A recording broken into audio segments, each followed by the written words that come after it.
Imagine reading curated opinion pieces that aim to help us better understand policy and politics from the people closest to it, or sometimes people who want to be far from it. We offer political insights without the limit of column inches. Introducing Quotes by Air Quotes Media, creators of the Herle Burly and Curse of Politics podcasts, where we bring politics from the inside out. And now with Quotes, you can read from contributors like Jim Coyle, Jim Stanford, and Kathleen Wynne, with more to come. Read Quotes at airquotesmedia.com/quotes. All right, you courageous Herle Burlyites. Today's show is the second edition of our new semi-regular feature here on the pod, The Chiefs. If you recall the debut of the Chiefs last month, it's a panel of 3 former chiefs of staff to some of Canada's most accomplished heads of government. We convene the group whenever we feel there's an important enough issue or event to talk through. What our audience can expect is a discussion of the issues from the unique and shared perspective of people who think about them not just as campaigners do, i.e. what might be ideal in a political sense, but from the point of view of what's possible to deliver in a governing sense. The Chiefs are Ian Brodie, first Chief of Staff to Stephen Harper, central to the founding of the CPC, now Professor of Political Science at the University of Calgary. Brian Topp, former Chief of Staff to Rachel Notley in Alberta, Deputy Chief to Roy Romanow in Saskatchewan, one of the architects of Jack Layton's Orange Wave federally. Today, he's a founding partner at GT&co. And Tim Murphy, former Chief of Staff to Paul Martin, now CEO and Managing Partner at McMillan LLP. Today's discussion is prompted by the upcoming federal budget. We're going to talk about how exactly a budget gets put together, and then we'll switch gears and get the Chief's impressions of what the government should be thinking about as it prepares this budget. Ian, Brian, Tim, welcome back to the Herle Burly. How are you handling the winter? It's newly back here in Calgary. We had a very mild winter so far, but I'm thankful for all of the gas producing guys in Alberta. We're gonna burn through some gas this week to keep ourselves warm. Yeah.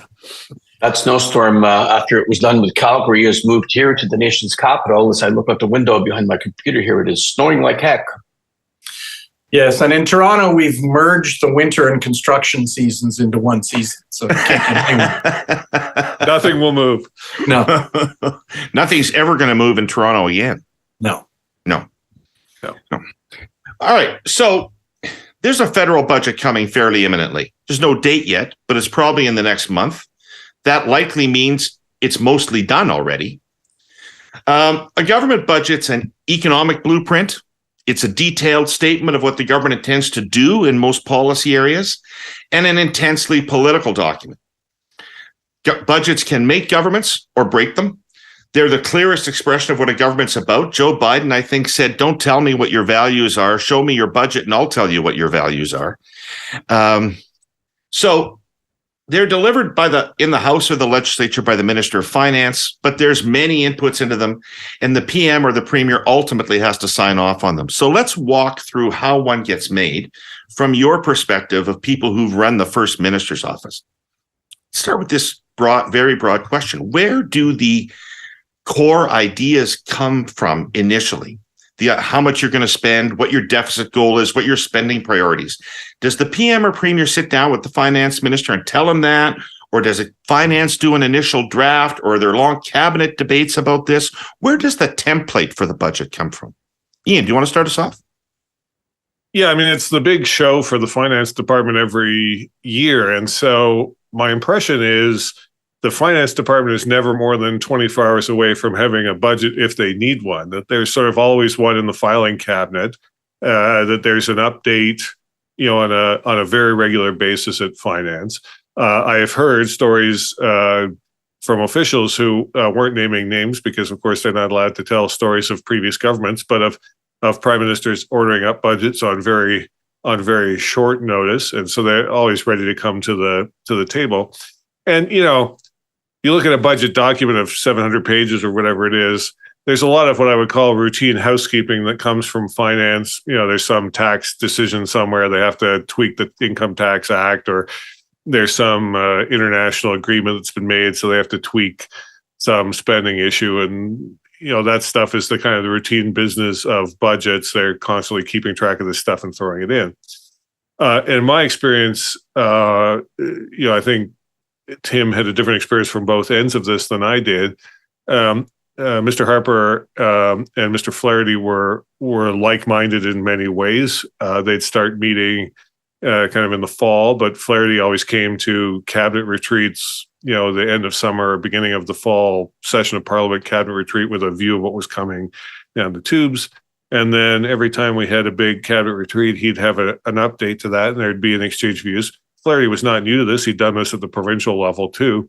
And so, very politically astute operator. I can't say that there was a point where we'd start the annual cycle of meetings between the two of them where you'd start with a blank piece of paper. Flaherty had his ear to the ground of what was going on in Ottawa and was always in touch with the PM. And so I would say he'd start with a pretty good sketch of what a budget was going to look like without needing to be kind of guided to that starting point. But as you get closer, you're right, into the end of November, December, January, there's dozens and dozens and dozens of decisions that are big enough that need the PM and finance minister to be on the same page. And we did that in a series of meetings between the two principals. I had heard stories about Mr. Martin and Mr. Chrétien that managed that differently, and I'm not entirely sure I understand how they all added up to a budget process. But we had, I would say, the budget is the finance minister and the prime minister's to sort out. And how many meetings would they have, Ian? Flaherty and Harper, how many meetings would they have? In my days, there'd be 4 or 5 major meetings in the lead up to, let's say, a February, beginning of March budget, at which there'd be officials, there'd be some political staff. But keep in mind also, we had, the former finance deputy minister was the clerk of the Privy Council by the time we were sorting this out. And so an enormous amount of prep work had been done. You're talking about probably no more than the top kind of 20% or maybe 10% of decisions that are kind of left unresolved by that point that really need the PM and the finance minister to be of the same mind at that point. Just the volume of decisions. As you say, everything goes into the budget, and so an enormous amount of this has to be sorted out before the two principals sit down. Otherwise, you'd never get any of the decisions made. All right. Brian, you want to pick that up? Well, look, my experience with this is provincial budgets in Saskatchewan and Alberta. And I'll say, the clock spin of the budget starts after everybody's back from the break they take at the end of the spring session. So, if you have the spring session, you go fishing, and then you come back and it's time to start thinking about the budget. And so that's typically in early to mid-July. And the budget is the government's best response to a bunch of, in a provincial government anyway, to a bunch of cards that you're handed from the outside. So you have a bunch of externalities that will influence what's going to happen in the budget. And then you have some more cards that are handed to you internally, internal pressures that you have to manage. And then on a perfect round, and this is where I guess the Premier's office and the Prime Minister's office bring their value added, you add a couple of your own that is your political agenda, in which you're trying to think about how to steer this gigantic ship so that it does the government some political good. So in a provincial government, think of Saskatchewan and Alberta, for example, the big externality that was handed Team Romanow when they came into office was the province was bankrupt, a very significant externality. In Alberta, what the externality that was handed was a commodity price crash that was going to produce somewhere, depending on how you count it, a $10 to $15 billion hole in the fiscal situation of the province. So those are pretty big cards. Another big card that provinces are handed is federal transfers, which are very significant in every provincial budget. And then you have many, many other cards. We could spend an hour just listing them, the views of stakeholders and of cities and of the folks who elected you. And then you have an internal issues. So in a provincial government, you are basically the creature of your health and education systems. And pretty much you're riding these two tigers. The healthcare system wants to grow 6 to 8% a year. The education system wants to grow 3 to 4% a year. This is most of what you're spending your money on. So you have to think about them. Then you have other internal cards, public sector bargaining, for example. What's going to happen with this? By far and away, the biggest expense is the people that you've got. You have And then there's the political cards, which is another way of saying, you got elected to do something. Mr. Biden is quite correct that we'll see what your values are and your priorities by what you do with your budget. And so how can you weave that in? In the NDP government, you were looking for ways to tilt things so they work better for working people. You're looking for ways to diversify the economy. You are trying to improve healthcare and education. You're trying to preserve public services and make them better in a circumstance in which all these other pressures are getting in your way to prevent it. And then one last piece of the puzzle, you're always thinking about the capital budget, which is a whole other piece of business running on its own clock spins. For example, in Alberta, in pursuit of being able to hold up a sign saying paid in full, no provincial debt, the province did without building any new schools for the better part of 10 years.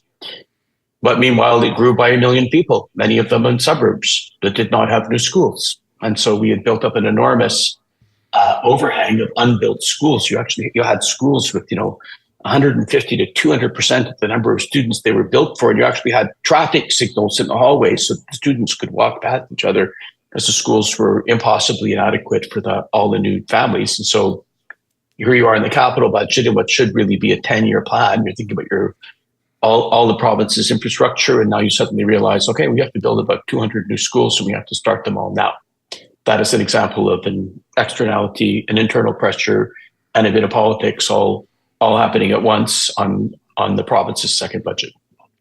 Brian, just to stick with you for a second, I mean, you in both provinces, the government came in and had these enormous problems to deal with that you've just described.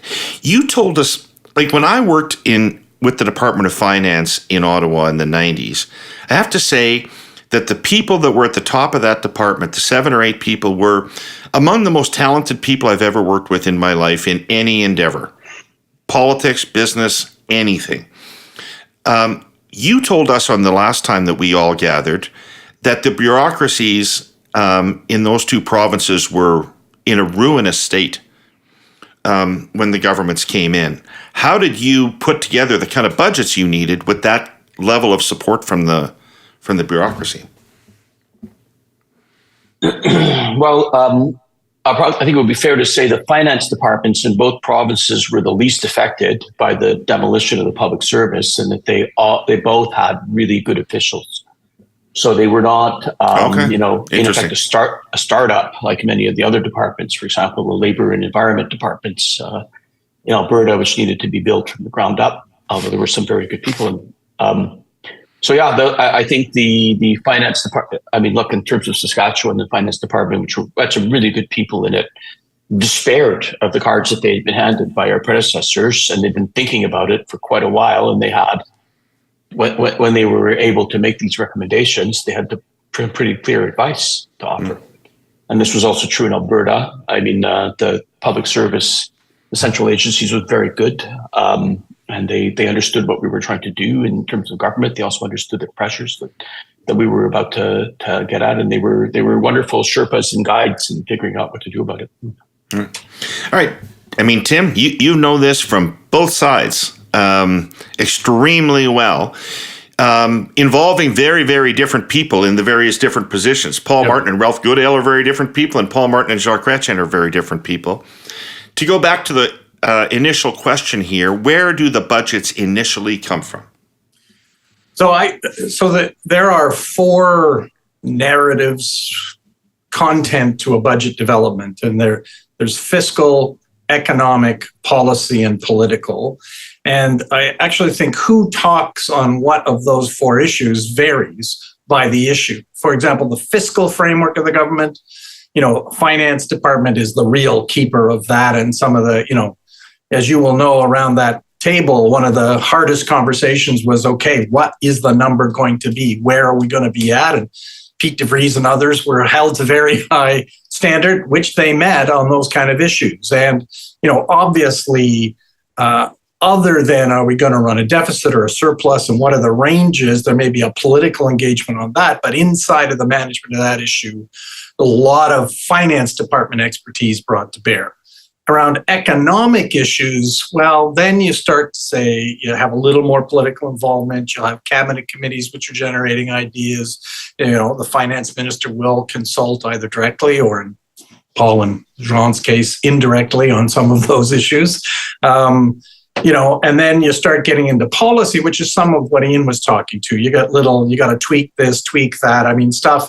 Or you may have established themes in your speech from the throne or in prior budgets where, people are responding to a direction that's been articulated in a major government document, and they're generating ideas. And then you get the pure political, which can vary depending on the timing. Are you coming up to an election? Did you just finish one? Did you campaign on something? Are you in a minority parliament?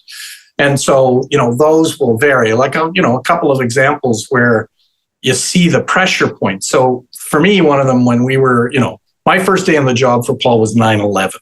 So we produced a budget in the next 2.5 months. And there's two stories that I think are relevant to the one in which departments respond to the political dynamics. The joke was, as we sat around that cabinet, around the finance table, looking at stuff coming up from the bureaucrats in a speedy environment and other ministers, the joke was they took the cabinet submission that had, innovation, ripped the cover off, slapped security on it, and they were trying to get us to fund it no, it's a security initiative now.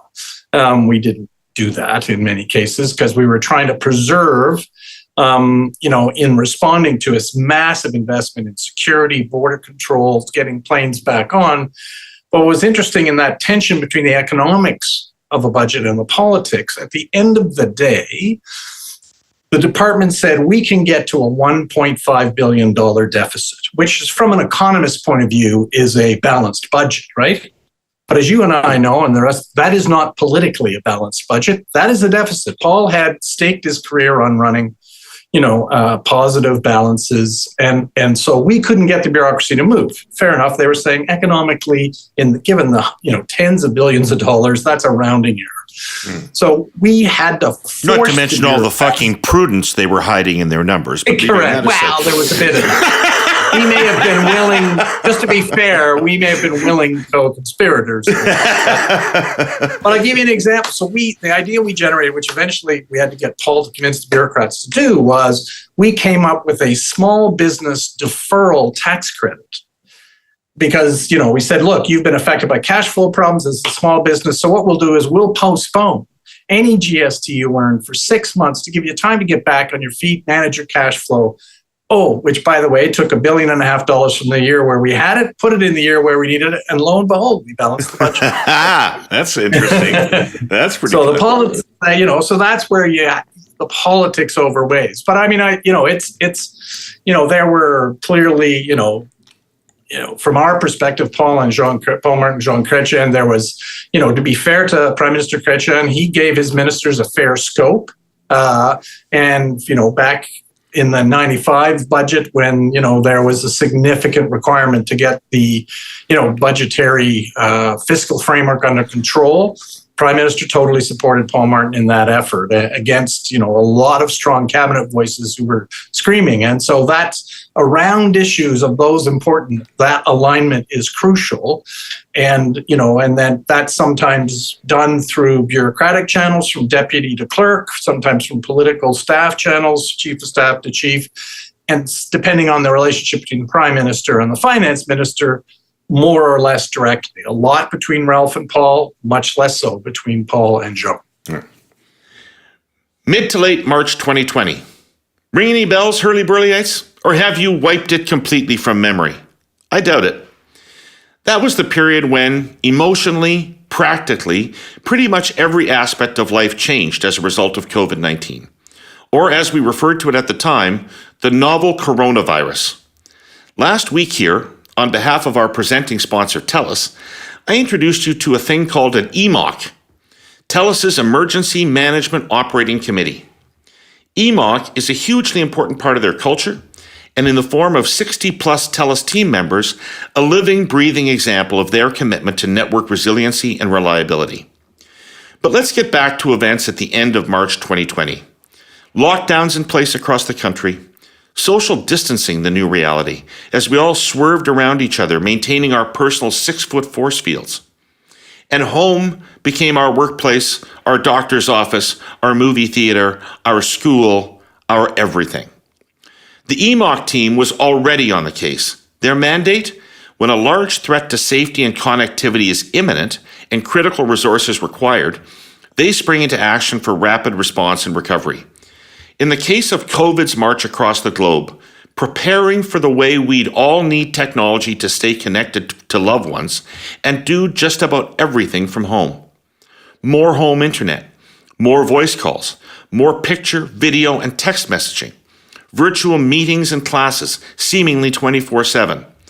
TELUS technicians working around the clock to monitor and maintain capacity, staying ahead of the demand curve, as well as putting processes and protocols in place to keep team members and Canadians safe. The COVID-19 EMOC met for a record-setting 225 calls over 737 days. That doesn't count spin-off groups and simultaneous EMOCs that sprang up over that period to manage the most critical regional situations or simultaneous extreme weather events. Herle Burlyites, this story is so emblematic of TELUS's commitment to resilience and reliability. Billion-dollar investments in technology and operations, combined with people going above and beyond to keep us connected when the stakes couldn't be higher. Hey, Brian, what are the essential characteristics and competencies of a good finance minister?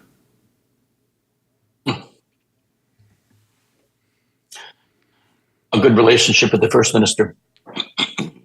So, and I say that with So Ed great respect to Ed Jarzewski, for example, right? Yeah. Okay. Ed and Roy were the tightest possible team, and God knows they needed to be, right? And it was because of some of what Tim was just talking about. At the end of the day, every cabinet in a provincial cabinet is going to be 20 odd spenders and one finance person. So who wins? It's the person who the premier or the prime minister are going to side with. Yeah. So finance minister has to be, at least until they don't need to be buddies, as you two gentlemen know very well. But if you're not politically and policy aligned, then the government can't work. And so in the first instance, the finance minister has to have the confidence of the first minister and be able to work with them, at least on a policy point of view. So then essentially you are certainly in a provincial government that's under the gun. And I think this is what I saw with the government of Canada in the Martin era. Everybody is under stress, and the finance minister has to be capable of conducting a negotiation with every minister in the government on what's going to happen with their budget. And that requires a finance minister who actually listens and gets the issues that are being put. So, for example, Jarzewski went into the very, very difficult budget negotiations that happened in the early years of the Romanow government with one principle very clear, which is there will be no cut to low-income people. There will be no cut to social assistance. We are not going to make the poorest of the poor handle this problem. And that was a decision that echoed through a lot of what he did. And we were going to take, as in that familiar phrase, what became a familiar federal phrase, a balanced approach to what was happening, which meant that we would ask everybody to contribute to deal with this through higher taxes. And we were also told them that we're only going to be able to save their furniture and public services. And a lot of stuff that we really cared about was going to go. For example, Ellen Blakely's dental plan, which they were very, very proud of, was a victim of that budget process. And Jarzewski had the guts to rally the cabinet and the caucus with the support of the premier and say these are things we must do, because even our teachers our teachers' pension fund can't buy provincial bonds anymore. So this is what that I think it's a balance of, let's put it this way, an internal and a somewhat external political skills that you have to. The finance minister knows how to navigate in a world in which they really only have one ally, and they need to be able to deal with their colleagues effectively and understand what they're saying. Ian, what are you looking for in terms of economic awareness, understanding, business experience, or something like that, versus somebody who really gets politics? Well, I would add to what Brian said. I mean, at the federal level, Mr. Harper only had two finance ministers, but they were both from Toronto, and that's not a coincidence. In that 2006 choice, we didn't have a lot of people from the Toronto area, but he was absolutely focused on having somebody either from the Toronto or Montreal area who'd have some kind of connection into the finance community. At the federal level, and I would say this is a difference between the federal and provincial finance ministers, the federal finance minister has to be able to deal with the banks and the big financial institutions. It's not just a regulatory responsibility, but the monetary implications. And you obviously find out from the bankers what they're up to, where they're lending, where they're worried. That's useful feedback. And then there's the international side of it, the relation to the U.S. Treasury.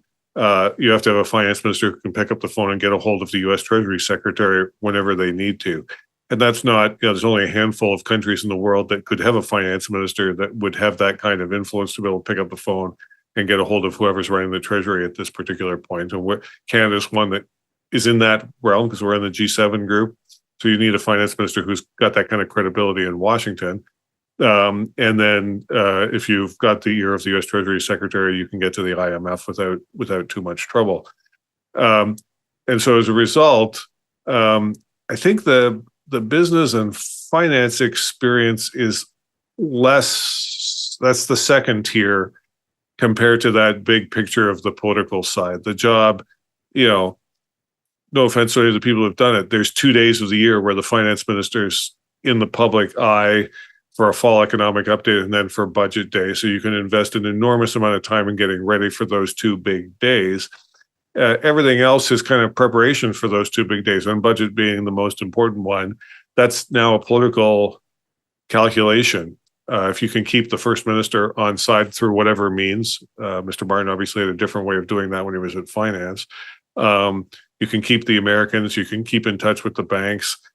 The business experience is helpful. The financial understanding obviously is important, but I would say you will pick that up very quickly on the job if you're the finance minister. If you don't have the unquestioned political judgment, just the first minister you're working for is never going to trust your political judgment, and then it's very bad, as we discussed the last time we got together, David. Yeah, exactly. Tim, when you were putting together the Martin cabinet, what made you think Ralph would be good? Actually, it's funny because what I actually recall was I actually thought in cabinet, the worst job in cabinet would be Paul Martin's finance minister. Actually, turned out not to be true. The worst job was foreign affairs minister, because there is a or chief of staff. The second most true. But it's because the prime ministers come to the table with a set of interests they have, and they tend to play in the interests they have, no matter who else has the ball in theory. Yeah.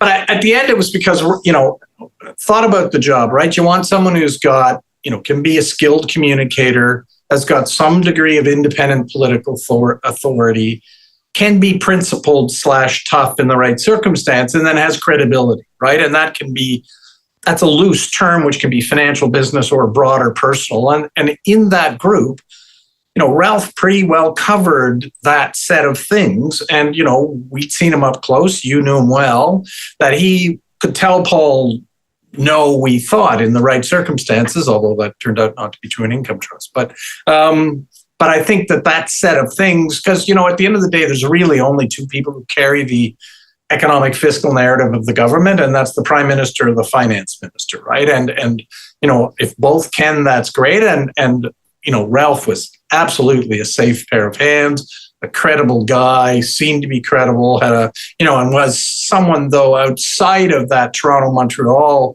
business network, which we already had because that was Paul's own history. So created an outreach to the West, at least in theory. And so it had a bunch of political reasons along with personal reasons that were particular to Ralph that made sense. And, I think and they all proved to be true. He's like, the old joke about Ralph is those where issues go to die. And he was very good at that.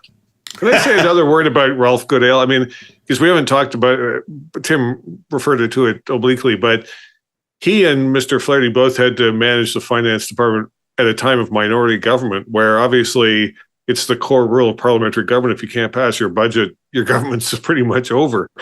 And so the fact that both Goodale and I think Flaherty were able to, not that Mr. Goodale was anything other than a good liberal partisan any more than Flaherty was anything other than a good conservative partisan, but and those give and take across the floor, and keeping your ear open and understanding what the pressure points are on the other side and what you need to offer to the other side to keep yourself in power. I thought that both Goodale and Flaherty were really good at that. And Goodale was, when I was in PMO and he was the official opposition House leader, just a superb person to deal with if we ever had something where we really had to be worried about the parliamentary side of the business.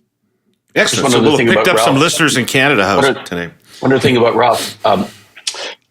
He ran for Premier of Saskatchewan in 1986. And in an election, it was essentially a clash of who can offer the best and most impressive public services, is it Mr. Devine or Mr. Blakeney? And Ralph was the guy who said, the road we're on is to fiscal ruin. And the province is going to need to think carefully about what it's doing here. And he was dismissed out of hand. He got clobbered in that election. So we remember David, and yet he was absolutely right in what he was saying about the province's fiscal situation, and that all came home to roost in 91. Yeah, that 86 election was like in an air of unreality about what was going on. So I'm about to do something that might seem a bit jarring to those of you who've listened to my smooth, eloquent delivery since the Herle Burly first burst into the sky of Canadian podcasting 6 years ago, forever improving our political discourse.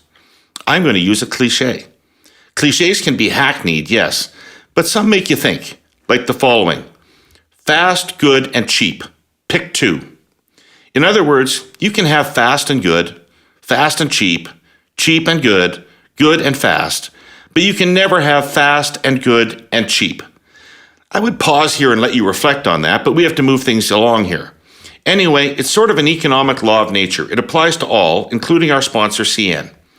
And I was thinking about it this morning when I saw a new report on rail cargo rates. Yes, I read things like that. The report, published by a leading independent consulting firm, concluded that Canadian rates are the lowest among the major free market economies it studied, including the United States. The price of shipping cargo in Canada has grown far less quickly over the past 33 years than the price south of our border.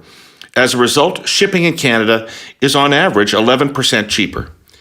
And Canada's grain shippers, benefiting from economies of scale, scored even better prices, paying nearly 30% less than the average Canadian rate. So, relatively cheap service, and CN believes very good service, which leaves fast. Could it be faster? Well, the fact is the supply chain, elevators, trains, export terminals, truck fleets have a capacity. Only so much can move at once. To deploy another cliche, you can't stuff 10 pounds of oats into a 5-pound bag. Oats? Did I say oats? Well, whatever. My point is that moving cargo faster means laying more track, buying more trains, expanding truck fleets, and building more seaport terminals. All of which takes money. Like a lot of money. And time. Which brings us back to the fundamental choice. Fast, good, cheap. Like I said, pick two. So, Tim, maybe back to you, because maybe have the most interesting story, although I'll challenge the others to. When there are conflicts between the Minister of Finance and the Prime Minister, how do they get resolved? Sometimes they involve getting the Finance Minister fired. I would say one small example. I mean, it's and sometimes you have to actually, you use the quality of the arguments and the quality of the proposals. So I'll give you a small example. So during the period that Paul was in there was potential leadership. There was jockeying among other potential leadership candidates. At some point, the PMO came and said, we'd really like a $100 million broadband fund to be created. And the administrator of that fund would be the Minister of Industry, which was our friend Brian Tobin, who was at that point kicking the tires on a leadership bid. So you can well imagine what he might be doing with 100, whatever the check size was, $1 billion, I can't remember anymore, but a lot of money to go community by community, promising broadband money in places where, on one level, yes, we needed broadband expansion and it was a good idea. At the end of the day, we there was no content to it, right? There had been no policy design work. The bureaucrats didn't quite understand what this was going to be. There was no criteria for the expense. So we mobilized, the bureaucratic institutions to say this isn't working, it's not right, there's not enough detail. But at the same time, we communicated to the deputy, who had lines into the clerk and therefore into the prime minister, the deep, deep anxiety we had about being forced to spend a lot of money on a thing we didn't think was right, that may lead to some, consequences that may not be worth the price. And at the end, the centre backed off it, and we did not fund it. In other circumstances, there is a total alignment. You say, yeah, that makes sense. We've got to do this, and either because it's a priority that has been campaigned on, or it's evident from the political pressures you're facing. So I do think that generally where there is a broader, where you're focusing on either your external partisan issues or the broad country issues, there's a higher degree of alignment. When you do get engaged in some of those internal political battles, it gets less public spirited, shall we say. Okay. Brian, were you ever involved with a finance minister who delivered a budget they didn't really like? Not really. I was listening to Tim talking and trying to think of a similar story, and I'm having a hard time coming up with one, I have to tell you. I mean, my experience, and maybe this is just the having mostly been marinated in combat finance, that people were pretty aligned. And to your question of how do you resolve it, I mean, they talk it out, and Ed Trzewski, Joe CC, both in Alberta and in Saskatchewan were good partners to the premiers, and they talked it out. They spent a lot of time talking to each other, and in the case of Rachel Notley, texting from time to time. But I think we have a recent experience of what happens when that doesn't go well. And it's what Tim said, which is that the finance minister goes. This is what happened to Mr. Morneau. He, as we were discussing last time we talked, Mr. Morneau appeared to be unaligned with the prime minister on what needed doing in the face of COVID. And at the end of the day, he wasn't fit for the government anymore. And there's only one way that goes. And that's why we're back to what I was saying at the beginning, which is that the first skill of any effective prime minister, a finance minister, is to work with the first minister. Ian? I mean, I think I was lucky. Mr. Harper. Did Flaherty want to cut the GST, Ian? Raise it back up. Raise it back up. Let me come to that. I mean, I think, the finance department's traditional position on this is that the GST is the best thing since sliced bread. Yep. Right. And 7 cents on a slice of bread is good, but 10 cents on a slice of bread or 15 cents on a slice of bread would be even better. And so there's no change there. That said, Flaherty understood that first budget where the GST went to 6%, that had been baked in the platform. As we got closer to 2008, the asset-backed commercial paper market rolled over. You'll recall there were all sorts of, the credit dashboard was flashing red. Institution Alpha, I still don't know who that was. The finance department telling us that one of the banks was in, considerable trouble. Could you stand by? The asset-backed commercial paper fix was $32 billion. And at that point, I thought that was a lot of money. I guess I don't anymore. And so as we tick down towards what became the 2008 election,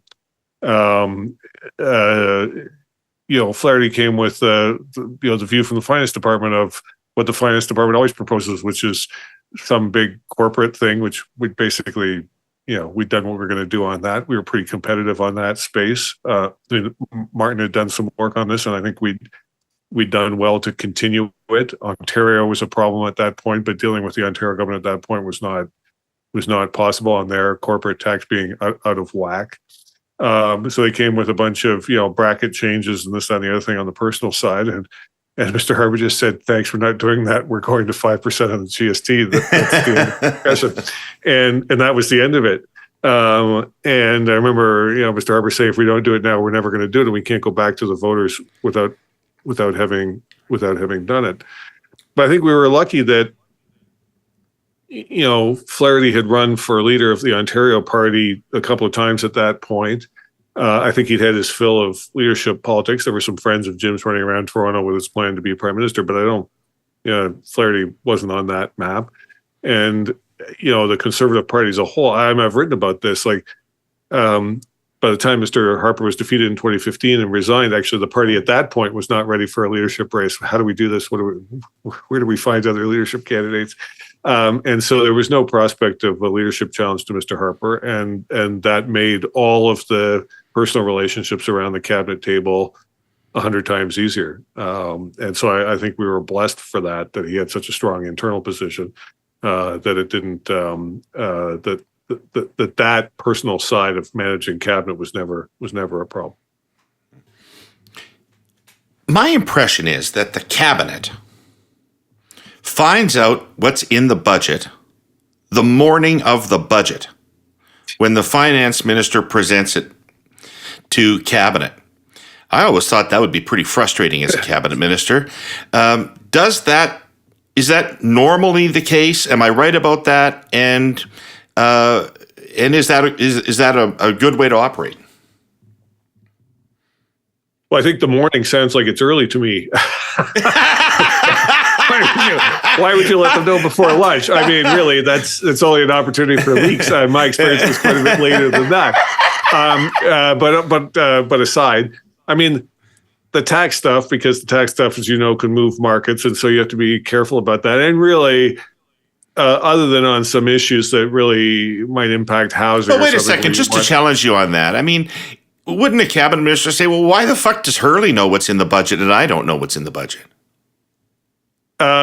Yes. Although the fact that the minister doesn't know and Herle does know, if it ends up on the front page of the Globe and Mail, Herle gets a visit from the RCMP and the minister doesn't.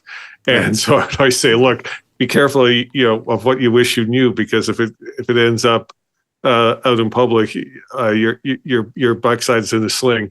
On the spend side, I found there was ministers were rarely surprised. I mean, they might be disappointed they didn't get X; they got half X instead. But I didn't find that there were ministers who were genuinely outraged by what was in the budget. And in a certain sense, particularly in a minority parliament, Mr. Harper had made clear that once the budget was announced, there was no negotiating it. That therefore a huge amount of preparation had to go in ahead of time to make sure the budget was survivable. But there wasn't going to be any negotiation. So to a certain extent, some of that secrecy has to be. And I know Mitchell Sharp's memoirs, in his day, the budget was too sensitive to share with the prime minister. And he writes about the prime minister finding out about what was in the budget as it was being read in the floor. That I would like to know more about, because I have no idea how that was supposed to be worked.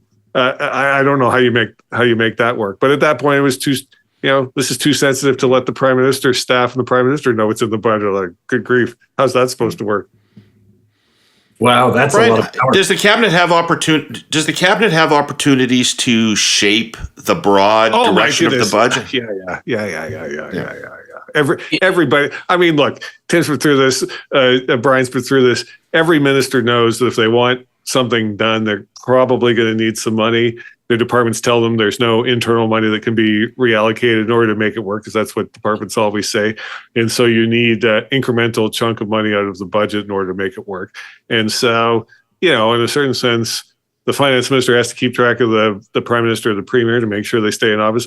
Every other minister has to keep track of what the finance minister's up to in order to be able to do what they need to do. And so the relationships work pretty well, 24 hours a day, 365 days of the year. Tim, when you were at finance, was there ever a day there wasn't a minister in talking to your boss about what they wanted to see in the upcoming budget? Actually, it was worse, because the caucus was the one that we hated the most, because at least there was a process around cabinet, right? Because then there'd be a cabinet. The caucus would come one by one, and you were always trying to keep the caucus happy for various reasons. And so they'd always have some idea. And he'd come back and hand off the note saying, "Hey, can you investigate this?" We go, "Oh, no, not another one." Generally, we found a polite way to say no. But I think I agree with you. Look, ministers have a good sense, by and large, of whether or not they're getting support for the ideas within their portfolio that aren't tax-specific portfolios, whether they're going to get support for whatever spending initiative. absolutely, the tax initiatives have a big package of secrecy around them for obvious reasons, because you don't want to create market advantages. And then obviously, I think thematically, the Prime Minister, Finance Minister, and the various cabinet committees have a good sense of, is this going to be and you're hearing that in Ottawa now, this is going to be a tighter than normal budget. We'll see what that actually means. But, you get themes, there's preconditionings, people understand if, you're going to have to make an extraordinarily special case for money, or maybe we've got a bit, or maybe, and so you'll have the broad framework. But yeah, you'll wake up, you'll read it when you get it tabled in the House is when you get your first whack at the whole thing. And that's the way the process has worked for a long time. And frankly, it's kind of worked. So I think it's okay. I think in the province, there's a bit less religion to this process. And in my observation, the cabinet tends to talk about the framework and understand the targets you're trying to get to. And then they litigate on the spending side. It's basically a litigation process with the cabinet ministers pitching to the finance minister. If they're not happy, sometimes they'll ask for a cabinet discussion. In a big Hail Mary, they'll go talk to the premier, but that will be rarely successful. Tax measures are more closely held because of the market issues that were just talked about. And usually, if there's going to be one or two kind of political pieces of cheese, you'll hold those fairly closely in the hope that they don't leak. But in a circumstance of disaster management, Saskatchewan 1991, for example, all those, if you're being smart, all those rules go out the window. And what you do is, first with the cabinet and when the caucus, you put it on the wall and you go line by line through every detail of this provincial budget, and you talk about, here's the overall situation, here is what we have to hit, here is every line of what we're doing, and here is every line of every department, and you carefully talk it through with all of your elected people, as Petrashevsky did, and Roy Romanow did, because you know that when this is over, they're going to spend months in public meetings defending what you're doing, so they better including feel caucus, that they have agency. Including caucus? Wow. Yep. And never. Really, I thought federally caucuses really have fuck nothing to do with the budget, other than bits and pieces of what they're able to yell out in a meeting at somebody. I don't think that's fair. But you might, when it comes to the decisions, but for years now we've had the pre-budget consultation. The finance committee kind of has a series of meetings usually before Christmas, although it depends on the budget schedule, I guess. And it's gentlemen, start your engines for every lobby group in town and for every lobbyist organization in town, starting in August, to get their pre-budget submission in the queue to make sure it can go to committee in October. And then it gets shopped around town to the minority parliament, all the opposition parties, the opposition finance critics, and whoever else might be involved, and then every part of the government. So I'm going to be careful about that. I mean, I don't know how Mr. Martin looked at the pre-budget consultation process, but we were always very careful to make sure at least the Conservatives on the Finance Committee were carefully selected in order to make sure that we could work some kind of theme, both when we were in opposition and when we were in government, through that. And you didn't want to raise expectations through the Finance Committee process that you weren't able to kind of redeem on budget day. And the backbenchers, certainly the chairs of the Finance Committee that I dealt with, were very clear about, in addition to whatever Flaherty was doing, walking around caucus to make sure, he'd heard what everybody had to say, but also the Finance Committee people from the House Finance Committee were doing the same process, and we'd do signal checks to make sure we were on the same page. You didn't want any surprises on budget day. I didn't want to shortchange the Finance Committee, because in honesty, Paul kind of invented the Finance Committee consultations as a big fucking deal in 1994 and sent them across the country on a roadshow. But they weren't consulting caucus. They were consulting Canadians and holding hearings across the country from outside of government. They're MPs, David. They talked MPs.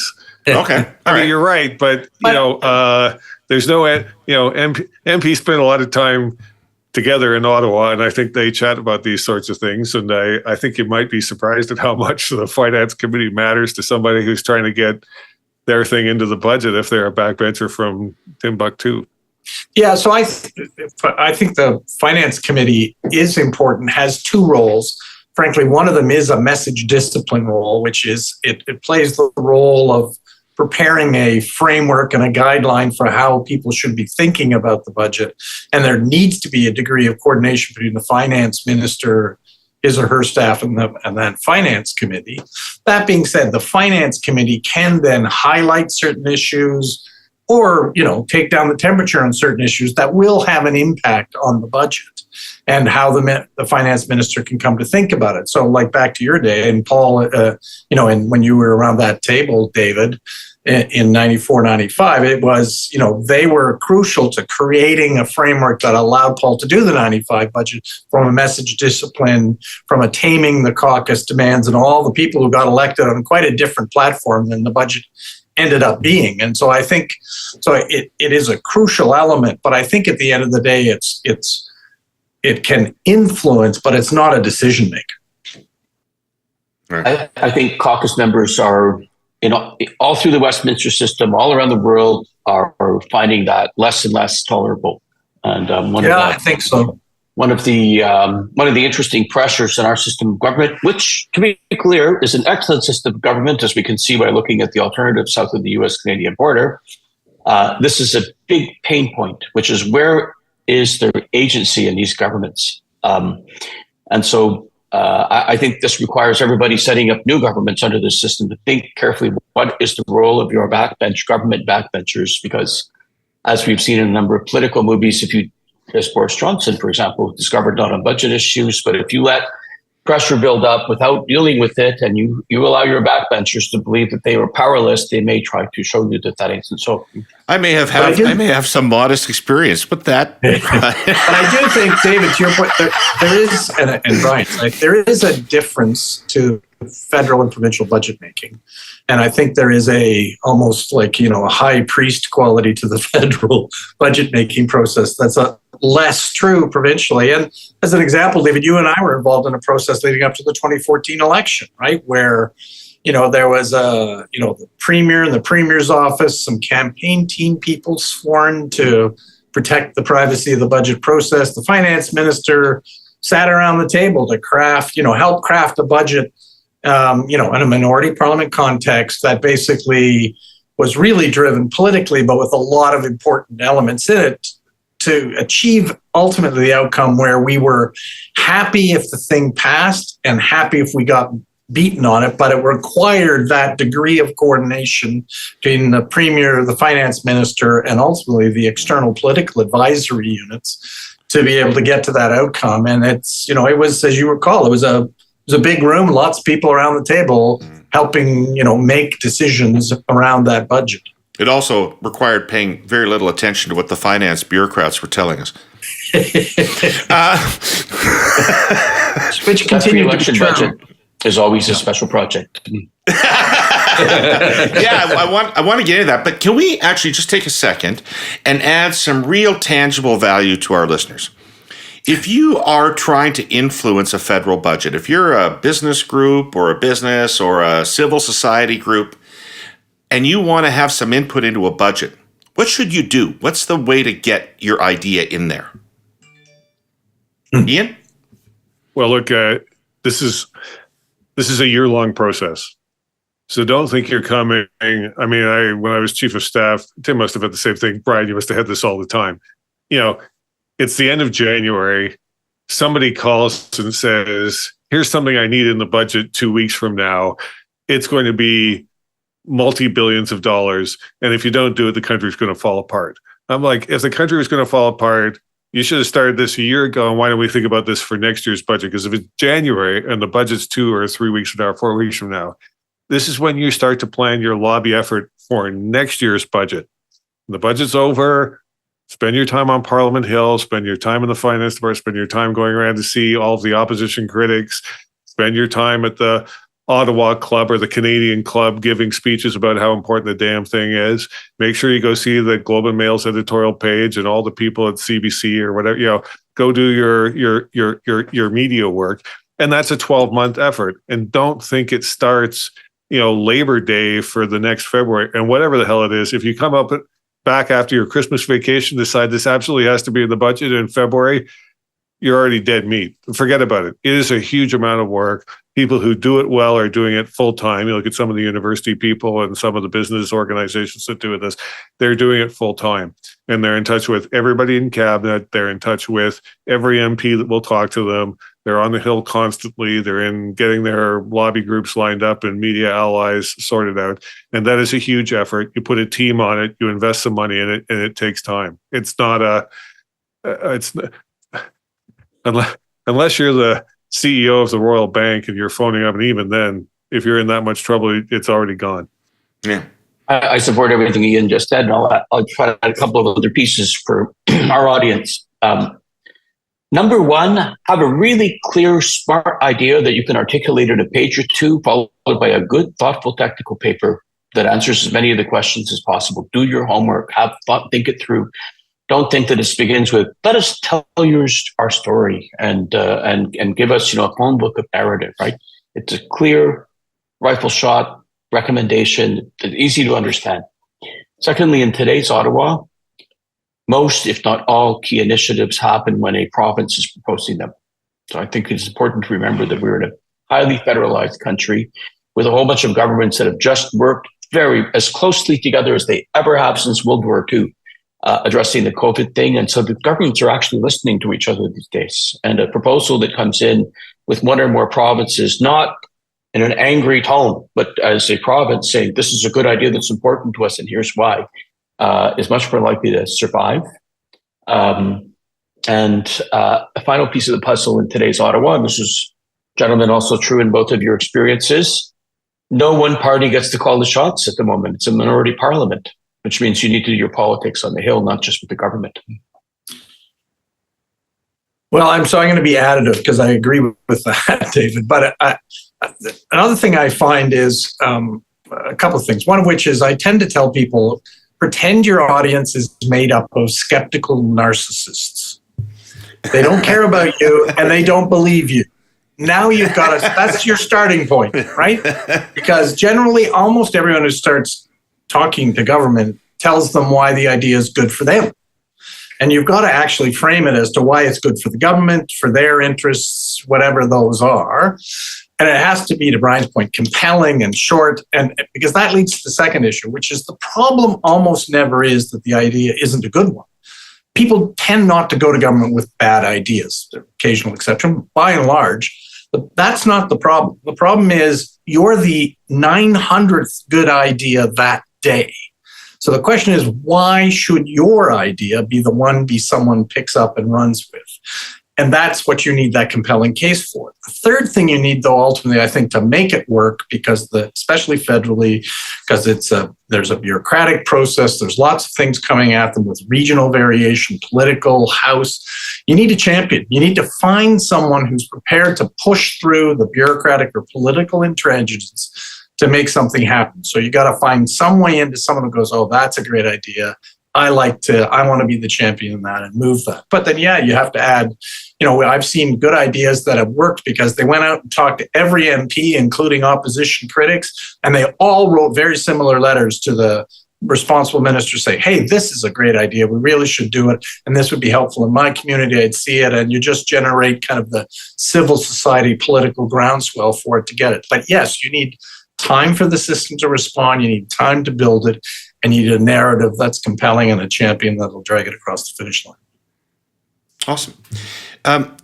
Speaking of minority governments, do you think that the confidence and supply agreement, and presumably the government's desire to keep that going, changes the budget process? Annie, do you think the NDP have an unusual amount of access and influence over the budget right now in Ottawa? Anybody? Yes, they do. Okay. And how would that influence be working? Would they be working with the finance minister, or would they be invited into meetings with the finance department, or is that happening through the PMO and filtered down? How is their influence being exercised? Well, I think if we look at the accord, we will note that the government and Her Majesty's fourth party in the House committed to regular meetings, and my understanding is they've been having those regular meetings, and that's very smart. from circumstance in which the minority partner is under tons of pressure from so much of their universe to not do this, the government is wise to make sure that they get talked to a lot, even if they've been irritating that day, as opposition members are wont to be. So first of all, I think this government has been smart in keeping its dialogue going even when they're annoyed at Her Majesty's Fourth Party. Secondly, I think it is fair to say that the Fourth Party critics and the ministers talk to each other. And so I think that there's a reasonable dialogue back and forth. And I think the Democrats have been doing a pretty good job of saying what they want, and in a circumstance in which they are providing the government with some runway and some room to maneuver that it wouldn't otherwise have. But generally speaking, the government has been listening when the Fourth Party is clear. And so all that being the case, what I said earlier about be clear about what you're asking and back it up and basically make a good proposal, when the Fourth Party's been doing that, it appears that they're being listened to. Well, Tim and Ian, you both put together budgets in minority parliaments, but not with this kind of agreement in place. So, Tim, how were you securing support or trying to secure support, as the case may be, for the budgets? Well, so as you know, we ended up kind of doing what Stephen Harper wouldn't do, which was amended after it was put out in the public domain. And we had added some money, I think $4.5 billion for housing, and I think a couple of other initiatives. We had done public transit. Transit. So we had done two things in behind the scenes. So we'd been having regular meetings, both as through the House Leader's Office, Finance, and out of the PMO with a core group of people beforehand, which we were kind of heading towards something. And then we had more urgent meetings afterwards. But we were also at the same time sending our labor minister and others out to tell the labor leaders to phone into the NDP, Jack Layton's office, and tell him not to bring us down at the same time. Good old Buzz Hargrove. Yeah. And, but we also knew that some demand was going to come. So we had done a fiscal framework that allowed us a room to expand in the context of an in-the-house negotiation. I think the one difference between us and Stephen Harper was our political position was much weaker.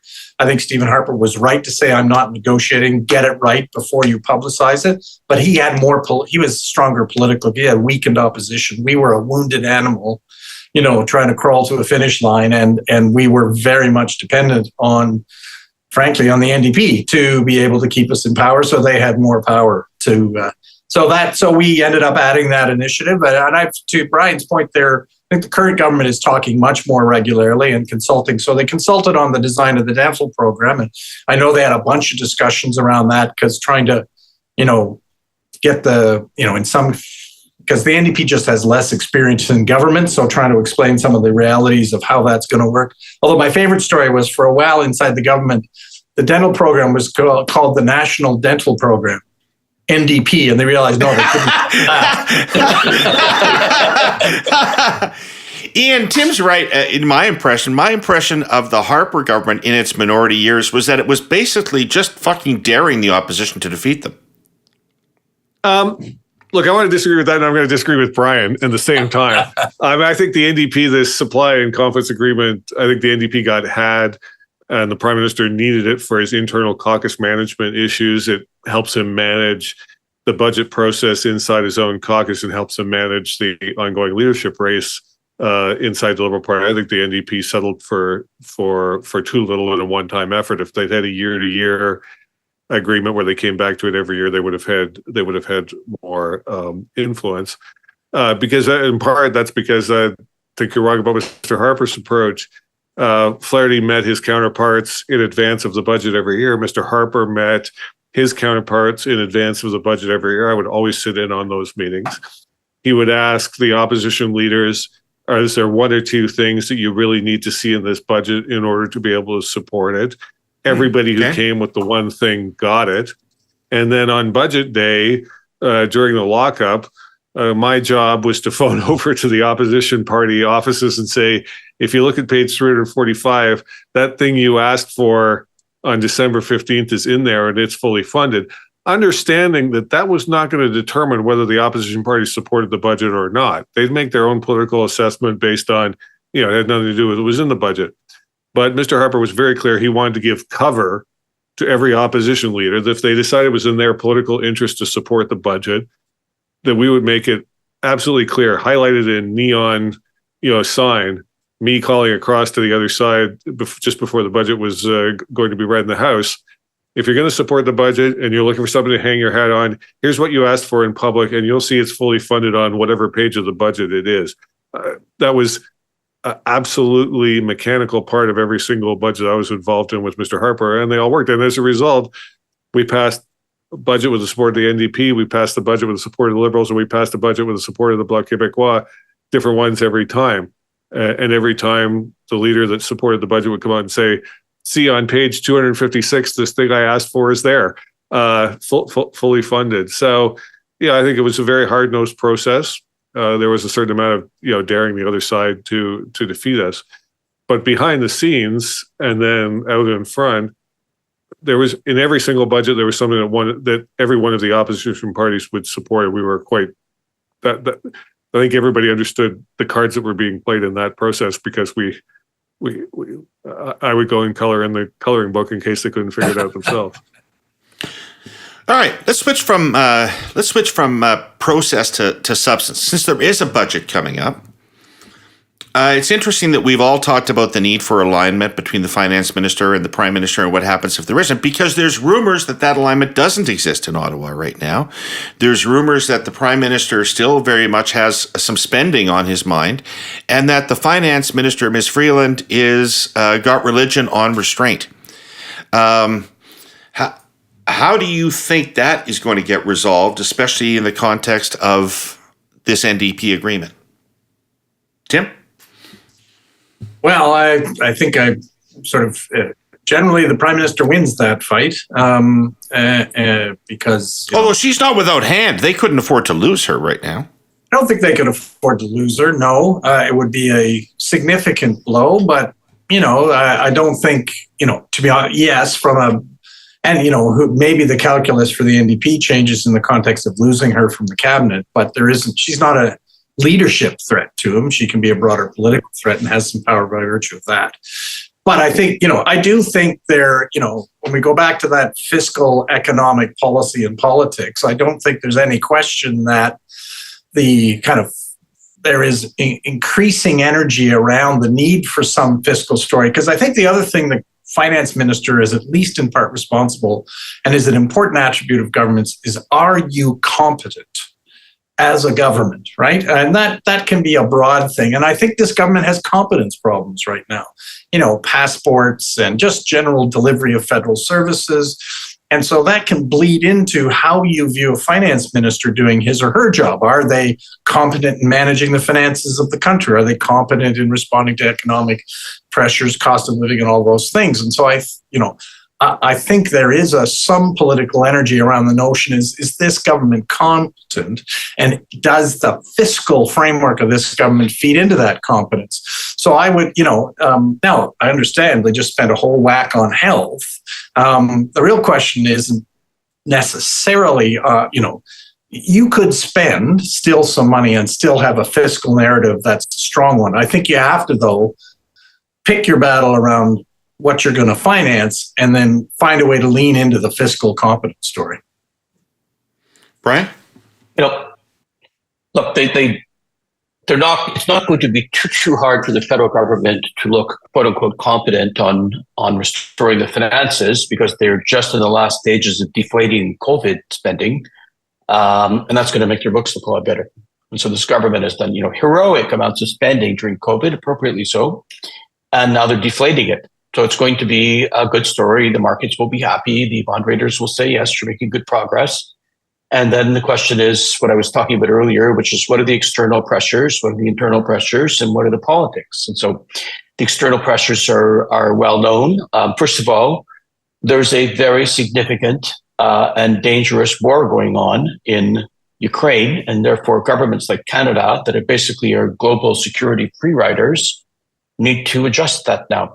Really, for the first time since the fall of the Berlin Wall, there's a serious security pressure on the whole West, including Canada. It's going to need to be dealt with. And you sign up to defend the Baltic republics, as Canada has cheerfully done, and you can't afford to transfer 5 tanks to the Ukraine because you have let your military fall apart, then you're going to need to do something about it, and not under rules that are basically an economic development program that are designed to see how far you can stretch your budget to keep small communities in smaller provinces going indefinitely. You're going to have to get down to business, number one.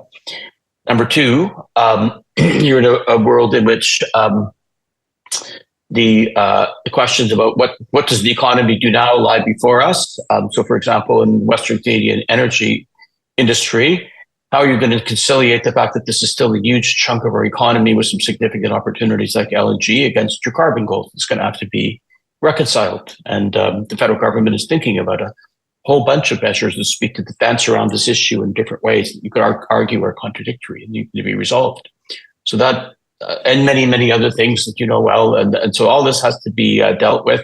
And then there's just the question of how does this all add up politically? How does the government tell a story that is going to allow it to take on its opponents and have a shot at being reelected? And then, of course, there's this interesting little side piece of business, which is the budget gets through with the consent of the fourth party, and it will also be playing its own game. And with the greatest of respect to my brother Ian, they do have an unusually influential position. They're going to think about how they're going to play it, and the position they're in is where their members want them to be, which is that they have been handed a position of power in Parliament, and they're trying to do something with it. The question is, how are they going to play their cards? And all that's going to be in the mix of this budget in a government that's, frankly, starting to run out of runway. It's got maybe one more real budget to do, and then if there's going to be another budget after that, it will be the election platform.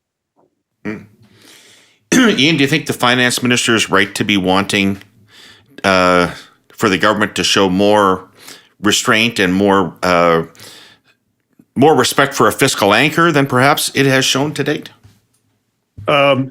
Yes. But I think this is, before COVID, this government was extraordinarily willing to spend money in huge sums of money on what I thought were sometimes ill-defined aims and using sort of ill-defined channels for spending it. So this is not an issue of just COVID spending expiring. There's a more serious problem here.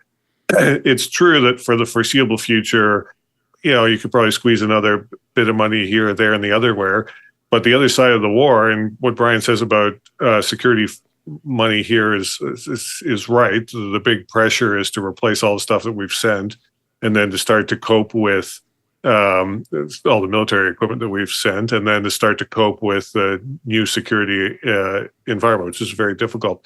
But on the financial side, to be blunt, the sanctions that we've imposed on Russia have not worked in terms of impeding their ability to regenerate military capability on the field and to destroy their economy. On the contrary, the Russian economy seems to be as strong as it was a year ago. But all of those sanctions have increased the risk of a financial crisis on our side of the globe. So, one of these days, God forbid, the finance minister wakes up and opens up the Wall Street Journal and finds out that it's the end of the end of the gravy train, and we've got to do something about it. I would say, though, I disagree with Tim. The current finance minister is eminently expendable. There are 2 or 3 other potential finance ministers in that cabinet. In the event that she tried to put her foot down on this and was unable to persuade the prime minister, that'll be her last day as finance minister, and somebody else will take over. I don't think that Ms. Friedland, with the greatest respect, is bulletproof or is somehow so valuable to this government that she couldn't be retired back to the journalistic business or whatever she was doing before she was in politics. And as I say, I can think of 2 or 3 other people in this cabinet who could be credible finance ministers the next day.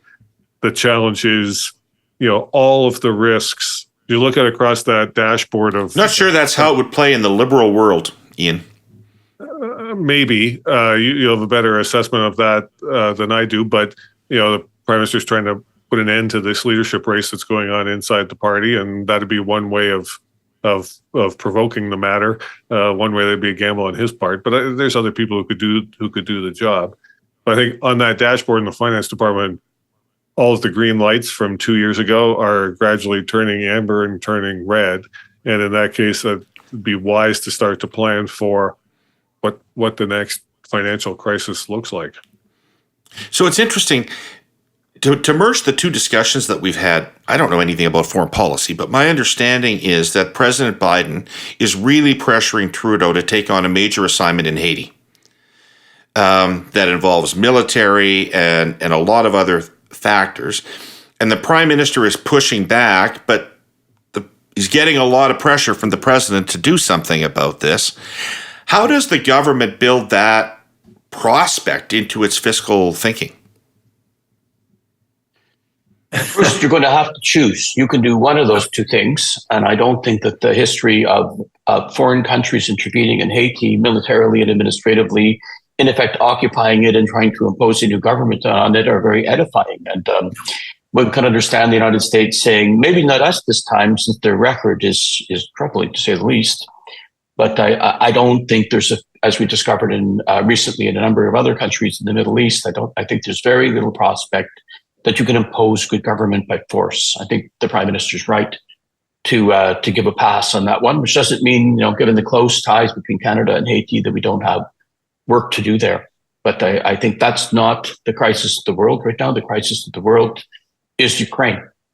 And that is a very serious and grave crisis, and one that, as I say, requires Canada to do something it hasn't had to do, since the hot days and, the early days when I was a little teeny kid, and my parents took me into their bed and said, we may not be wake up tomorrow. And then they cut a deal in Cuba and the world didn't blow up. Since those days, there's a land war going on in Europe, a war of conquest happening in Europe.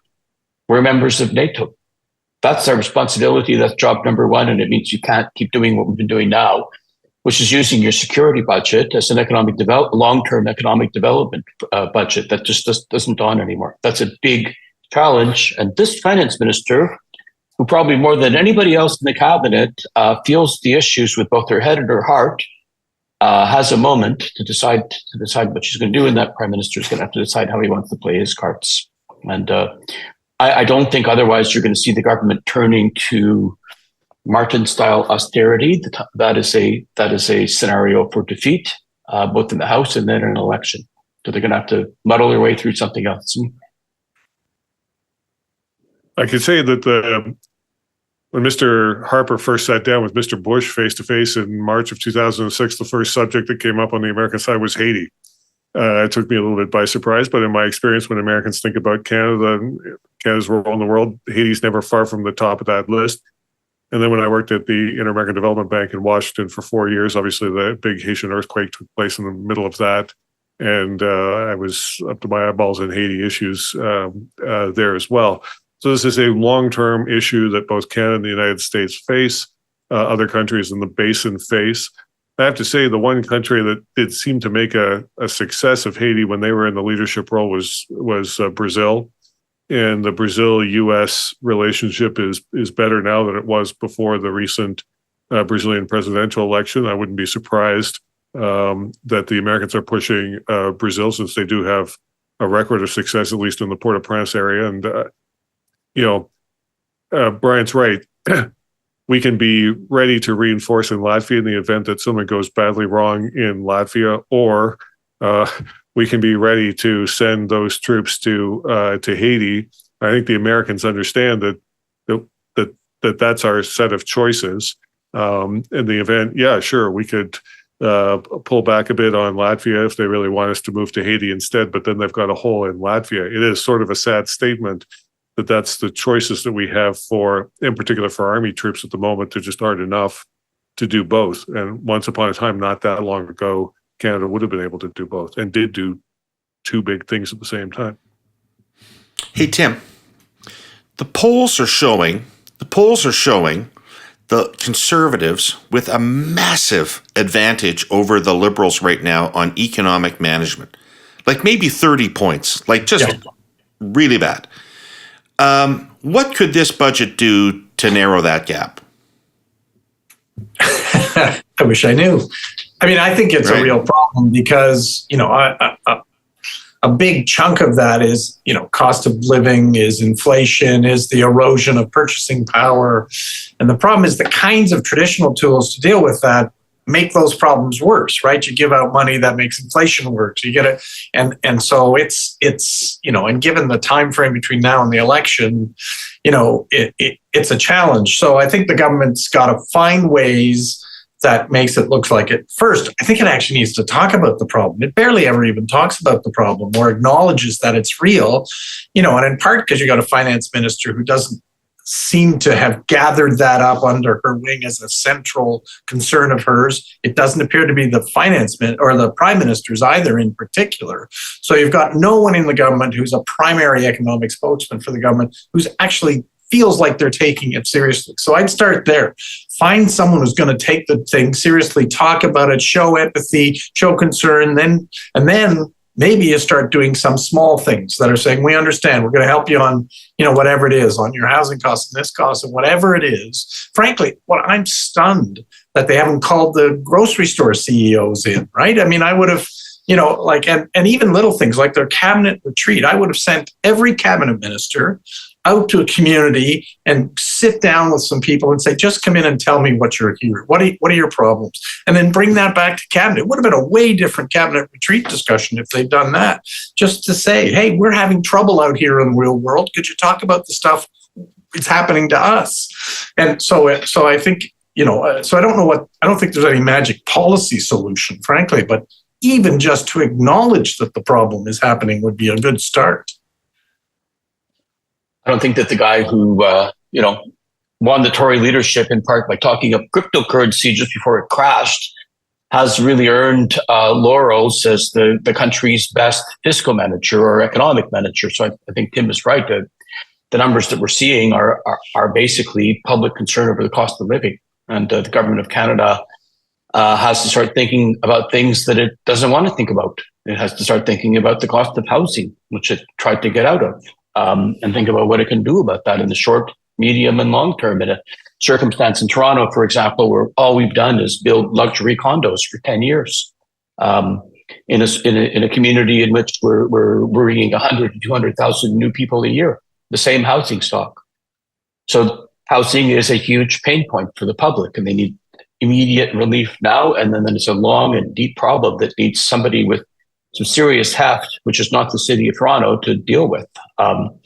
And a number of other elements of the cost of living need to be addressed. And it's true that the federal government doesn't seem to care about this issue. And to be fair to them, they're always chasing crisis. Right? First, it was the Trump administration and the threat to NAFTA. Then it was COVID. So to be fair to them, they've had a few things to deal with. But in this circumstance, if they want to turn that around, they have to ask, what is the public really telling us here? And what they're really telling us is that my family income just got caught by something like 10% this year, and nobody's doing anything about it. So, Ian, I know that in your narrow, small partisan heart, you're probably happy about this Liberal disadvantage on the economy, but nonetheless, try to be generous in your advice. And I'm going to be self-serving and nostalgic in retrospect. I believe that whether cost of living was up or down or what was going on, during the Chrétien years, that Canadians had a sense that the government had an economic thesis about how to grow the economy, about how to create opportunity, and how to manage finances. I don't think that Canadians think this government has an economic thesis or know what it is in any event. What would you recommend they do to try to regain some credibility on the economy? Well, I agree with Tim. The finance minister and the prime minister are out of touch with cost of living issues, and they have to get in touch with that very quickly. But in terms of fixes from here to a potential next election campaign, in a sense, the damage is done, right? They ran up an enormous amount of spending, at times foolishly. They persuaded the Bank of Canada to monetize that debt through expansion of the money supply. We know, and look, you guys were on top of this when Mr. Bart was the finance minister and Mr. Chrétien was the prime minister, to keep track of these things, because inflating federal spending with the printing presses or the digital currency presses or whatever of the Bank of Canada creates inflation. It's not complicated. It's a pretty simple process. And so, the government is in such a big hole partly because of their undoing and partly because Mr. Poilievre during the leadership campaign said, fire the guy who let that happen, the governor of the Bank of Canada, and we're spending too much money and printing too much money, and that's why your house costs, your housing costs are out of control. He had a plan, which I think the provincial governments are gradually working on, to try to increase housing stock to take advantage of the situation to do that. There's nothing from the government on housing that looks reasonable. It looks like it's to scale to deal with this problem. It's true they had a dental issue, which, a dental plan, which if you have kids and you fit the income requirements, and if you have some dental costs and so on and so forth, you're going to get some benefit of that. But childcare too. Yeah, seems to be completely out of proportion, though, to a 10% across the board salary cut that we've all taken, or 8% or whatever it is in the past year. So, and I have to say, the longer the government lets $6,000 a night hotel rooms without any idea of where that came from and why it happened and who was living in that hotel room, it compounds every day that story's out there without the government getting an answer as to what happened with the $6,000 room, $6,000 a night hotel room, is a night that the finance minister and the prime minister look increasingly out of touch on cost of living issues. All right, cool. Listen, I think we're going to have to call it a day. It's been a long session, and it's been awesome. Is there anything anybody else wants to say about any of this before we drop off? Only if you think I've come out unscathed so far. I don't see any blood on any of you. You look good. All right. Listen, thank you so much. I think this has been just a tremendous conversation, and I've personally learned a lot from it. So thank the three of you again for your time. I'd like to thank our presenting sponsor, TELUS, and our sponsor, CN, and everybody who watches or listens to this. These guys are adding so much value to the conversation. So thank you very much, and we'll be back next week with more Herle Burly, but unfortunately not these guys. See you then.